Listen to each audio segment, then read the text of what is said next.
Hello everyone, কেমন আছেন সবাই? আজ সানডে, আমরা আজকে আইকিয়াতে এলাম। আমার কিছু আর কি কেনাকাটি আছে রেহানের ঘরে আর কি। রেহানের কাপড় রাখার জন্য একটা ওয়ার্ড্রোব নেবো আর একটা শু র্যাক নেবো ভালো দেখে। আগে আমাদের একটা শু র্যাক ছিল, ওপেন শু র্যাক, সো ওতে হচ্ছে না, সেই জন্য একটা শু র্যাক নেবো। আরও অনেক কিছু টুকিটাকি জিনিস কেনার আছে, কেনার পরে আপনাদেরকে সব দেখাবো।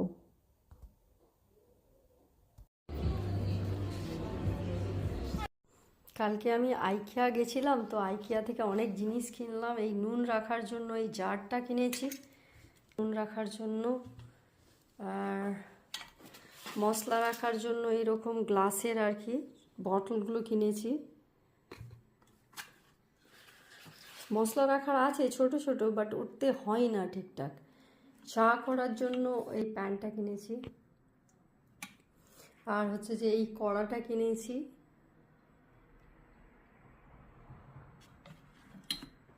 আর হচ্ছে যে এখানে এই গ্লাসটা কিনেছি। 6টা গ্লাস আছে আই থিঙ্ক।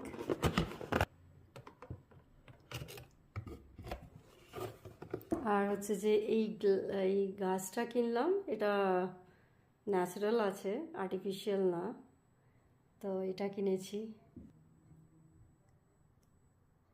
মানি প্ল্যান্টটা কিনলাম। এইখানে বড় এটা কিনেছি, ফ্লাওয়ার ভাসটা কিনেছি।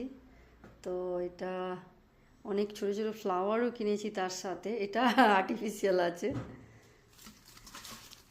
এই যে একটা ছোট কিনলাম, আর হচ্ছে যে এর মধ্যে অনেক কটা ফ্লাওয়ার নিয়েছি আমি। আর এটা আমাদের বাড়ির এন্ট্রান্সে রাখবো বলে নিয়েছি, শু র্যাকের উপরে। আর হচ্ছে যে একটা বড় আমি আয়নাও নিয়েছি। এই যে বড় আয়নাটা এখানে রাখা আছে, এটাকে আমি লাগাবো এই সাইডে। এটা খুব বড় আয়না, গোল। এই পটটাও নিয়েছি। এই ফ্লাওয়ারটা আর্টিফিশিয়াল আছে, এটাও নিয়েছি।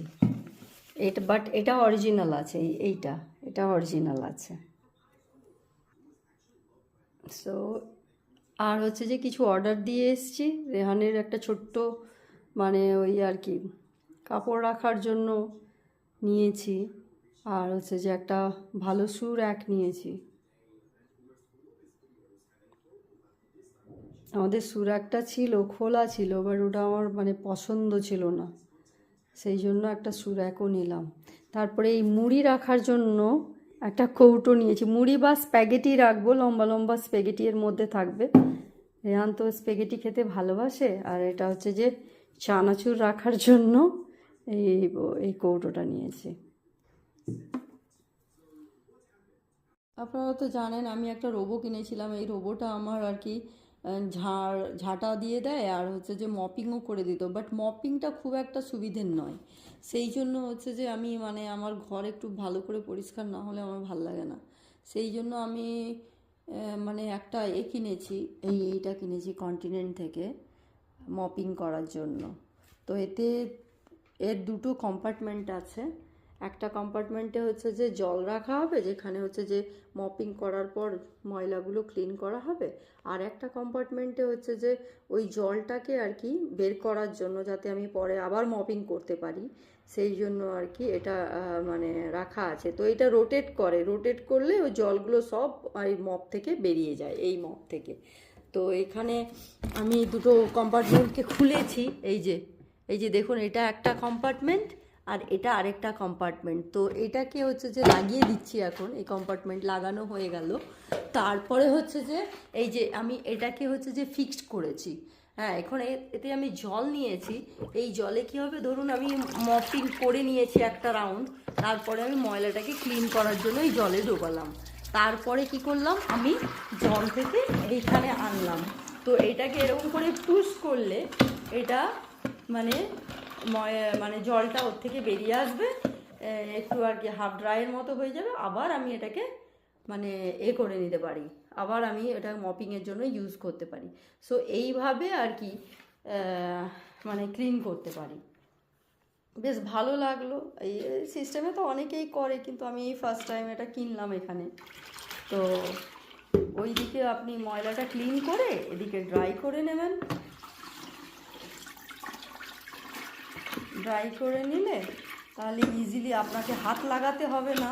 উইদাউট হাত লাগিয়ে শুধু জাস্ট এই ডান্ডাটা ধরেই আপনি গোটা ঘর ক্লিন করে নিতে পারবেন। বাট হয়ে গেলে তখন আপনাকে অবভিয়াসলি মানে জলটা ফেলার জন্য আবার হাতটা ইউজ করতে হবে, সেটাই আর কি।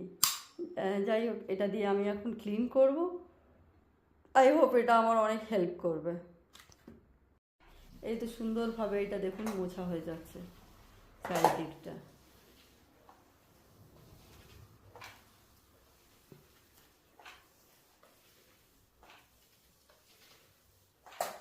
আজ সোমবার ওয়াহিদ এসেছে, তো আজকে একটু বাঙালি খাবারই রান্না করব।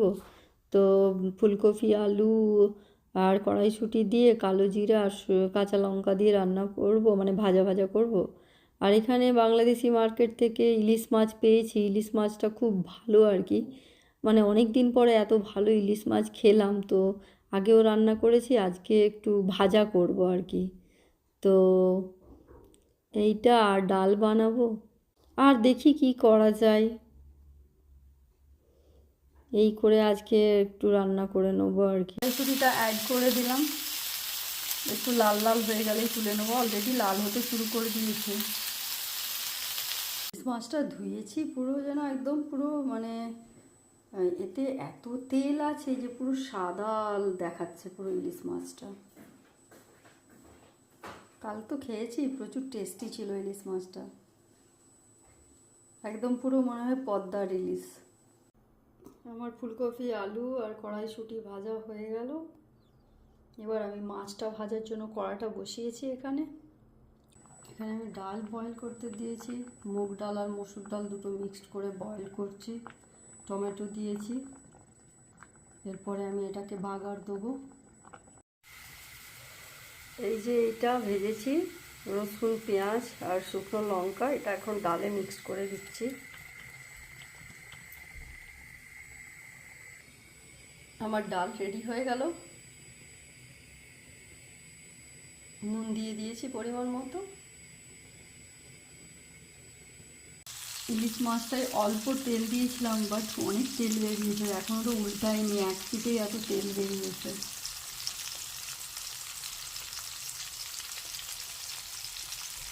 ইলিশ মাছটার থেকে কত তেল বেরিয়েছে, আমি অল্প তেল দিয়েছিলাম মাত্র, তো প্রচুর তেল বেরিয়েছে। ইলিশ মাছ ফ্রাই হয়ে গেল। এবার এরা বলছে যে এরা একসাথে ফিশ ফ্রাইও খাবে, সেই জন্য আমি কড়া বসিয়েছি ফিশ ফ্রাইয়ের জন্য আবার ফিশ ফ্রাই করলাম। এনারা ফিশ ফ্রাই খাবেন এখন, তাই ফিশ ফ্রাই করেছি। এই যে আমার মোটামুটি রান্না রেডি।